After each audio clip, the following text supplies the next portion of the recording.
Season 2 of Peacemaker premieres this week on HBO Max. Fuck, it feels good to say that again, man. For the last 2 years, hearing fucking Max, was really annoying. Let's stick with that going forward. Let's just not change that ever again. Back to the review. So in Peacemaker Season 2, Christopher Smith, played once again by Cena, is trying to move on with his life after the events of that first season, where things went a little crazy. If you recall, Adebayo, played by Danielle Brooks, essentially revealed to the world the entire operation when it came to Task Force X and what Argus was doing. And so all the 11th Street kids who Chris was working with are all a bit scattered right now.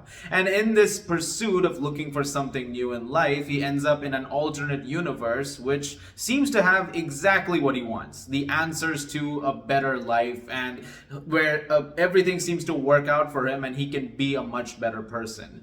And as this is happening, there are forces that are cracking down on Chris, and he has to deal with that, and so do the rest of the gang. And that's all I'm really going to say about it, because I don't want to give too much more away about what's happening in Season 2. I got to see a major chunk of the season. I saw the first 5 episodes. That's what I believe everybody seems to have reviewed so far. I still have to see episodes 6 to 8, so I can't talk about those yet. But I thought I'd get on here and share some thoughts on Season 2 as of right now. I was excited to see it because I was a huge fan of Peacemaker Season 1, and so far everything that James Gunn has done with DC, whether it's the show, Creature Commandos, or Superman, the Suicide Squad as well, I think that he has done a really great job of bringing those stories to life and bringing those characters to life, and it's why the excitement for something like Peacemaker, Season 2 is a lot more accentuated. And having seen what I've seen so far with Season 2, I couldn't be happier with it. I think it's fantastic, and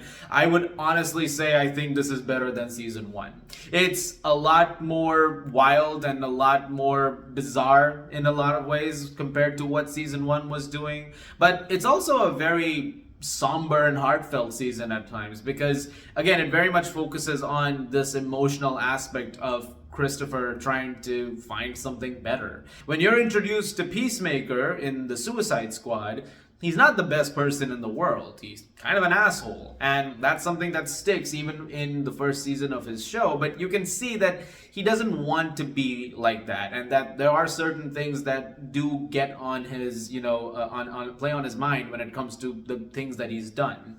And so to have that be a core component of what Season 2 is doing as well, and even showing him that possibility of what could be, it makes for some really engrossing television. And Cena is the best he's ever been in Season 2. There's things that he's doing in this season, especially when it comes to that vulnerability, where I think he absolutely crushes it. He does a great job in those moments, but make no mistake, there's action in this season, and he kills it over there too.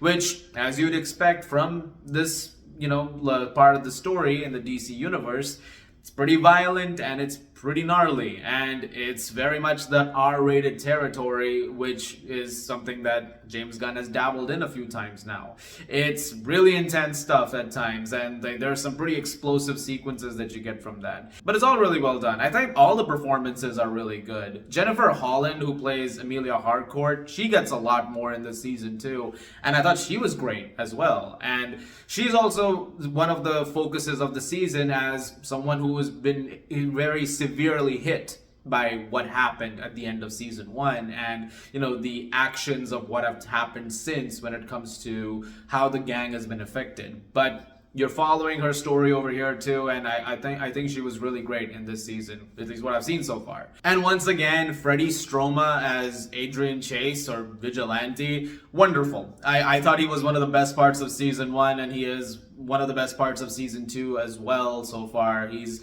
just a very funny character. But it's also so bizarre because when you really look at his, his rap sheet and you see everything that, he's done before, to have him sort of be this meek, sweet guy at times who's just like trying to be friends with Chris because he just wants a best friend in his life, it's just really adorable in moments. Some of the alternate universe stuff that you also get is really nice. I won't go too much into what he sees and, some of the things that are there, but it does involve him essentially seeing things happen that are missing in his, in his world.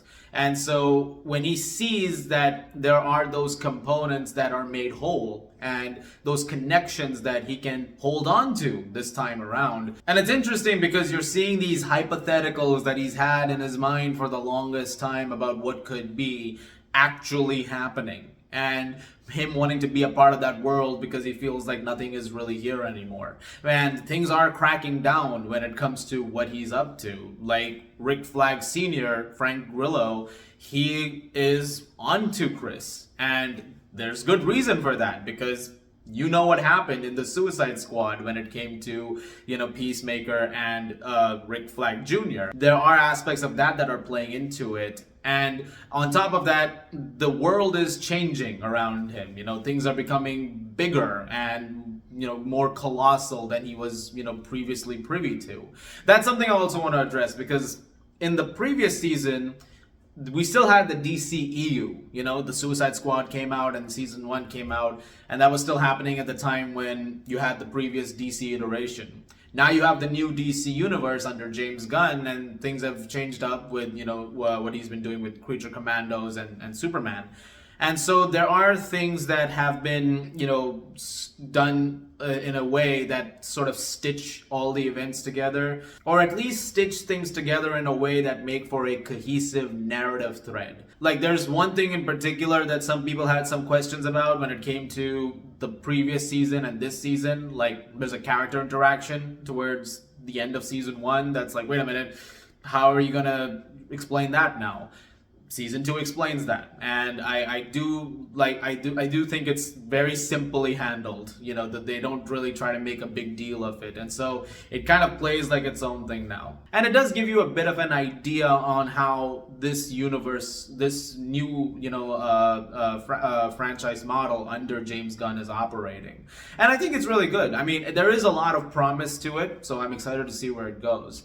As for issues, I don't really have many so far, but I will say the one thing that I do think could, we'll see how it goes in the next few episodes, is that there are a lot of supporting characters who were a lot more prominent in season 1 and some new ones introduced in season 2 who don't have as much to do yet as, some of the others in this season. Like in this case, the focus very much goes to what Peacemaker and Harcourt are going through.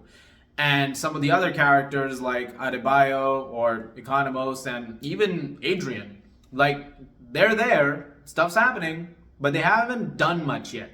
In terms of contributions to the overall storyline. Granted, there are 3 more episodes for me to see, so maybe that'll change by the time we get to, 6, 7, and 8. But as of right now, I felt like, they're there, but just like a little bit more with them. Things that you do get a lot more of though in season 2, Eagly. They really made sure that Eagly gets a bigger spotlight over here because there are specific sequences only with Eagly. So you definitely get a lot more time with him, and that eagle is wonderful. Once again, when it comes to James Gunn, he loves music and needle drops. There are tons of them in this season so far, and there's an opening sequence much like season 1 this time, which is also a dance sequence.